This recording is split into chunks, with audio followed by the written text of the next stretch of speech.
భయ్యా చెప్పండి మేడం, ఏం కావాలి? అన్నీ ఉన్నాయా? చపాతీ, పరోటా, పుల్కా ఉన్నాయి madam. Veg curries, non veg curries ఉన్నాయి మేడం. గ్యాస్ ఉందా? ఇదేం నేను అడుగుతుంది. ఉంది మేడం, కానీ పొద్దున్న టాబ్లెట్ వేసుకుంటే కానీ వర్కౌట్ అవ్వట్లా. అది నేను చూస్తుంటేనే అర్థమవుతుందిలే. నేను అడిగింది అది కాదు, గ్యాస్ బండ్లో గ్యాస్ ఉందా అని అడిగా. గ్యాస్ బండ్ ఫుల్ ఉంది మేడం, ఇందాకే పట్టించా. ఈ 2 చపాతీ కాల్చిచ్చే. ఇదేంటి మేడం? చపాతీలు కనిపించట్లే. అంటే ఇవి చపాతీ అని తెలుస్తున్నాయి మేడం, మా దగ్గర ఉన్నాయి కదా. అంటే నేను బయట ఫుడ్ తిన్న భయ్యా, ఓన్లీ హైజీనిక్ ఫుడ్ తింటాను.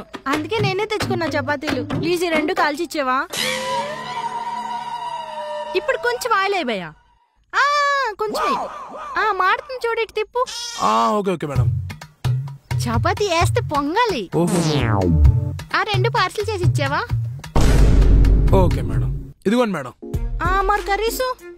ఏ కర్రీస్ కావాలి మేడం? పప్పు పన్నీర్ కర్రీ కట్టండి. ఓకే మేడం, ఇదిగోండి మేడం. మేడం డబ్బులు మేడం. డబ్బులు ఎందుకు? చపాతీలు నాయగా. అంటే కర్రీస్ నాయి కదా మేడం. చపాతీలు కర్రీస్ ఫ్రీగా. లాజిక్కి అయినా మీ చపాతీలు నా పొయ్యి మీద కాల్చా కదా మేడం, దానికి స్టవ్, గ్యాస్, ఆయిల్ అయింది కదా మేడం. ఏదో మా ఇంట్లో గ్యాస్ అయిపోయిందని ఇక్కడికి వచ్చి కాల్పించుకుంటే దీనికి కూడా డబ్బులు అడుగుతారా? కావాలంటే రేపు మా ఇంటికి రా, 5-6 చపాతీలు కాల్చిస్తా. అబ్బా డబ్బులు డబ్బులు.